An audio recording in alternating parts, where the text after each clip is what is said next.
ദൈവത്തെ സ്തുതിക്കുകയും മഹത്വപ്പെടുത്തുകയും ചെയ്യേണ്ടത് നമ്മുടെ കടമയാണ്.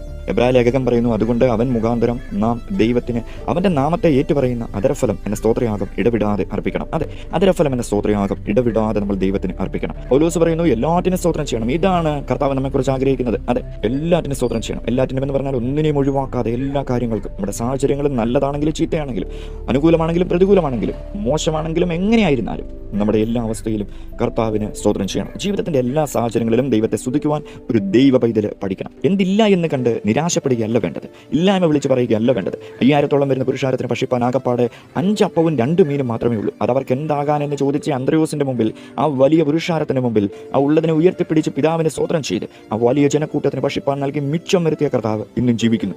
നമ്മുടെ ജീവിതത്തിൽ എന്തില്ല എന്നല്ല, അല്പമേ ഉള്ളൂ, അതിനെ ഉയർത്തി കർത്താവിന് സ്തോത്രം അർപ്പിക്കുക. അല്പത്തെ അധികമാക്കി മാറ്റാൻ നമ്മുടെ കർത്താവിന് കഴിയും. ആയതിനാൽ ഇപ്പോഴത്തെ അവസ്ഥയെ നോക്കണ്ട, ഇടവിടാതെ നമുക്ക് സ്തോത്രമെന്ന അധരഫലം യാഗമായി അർപ്പിക്കാം.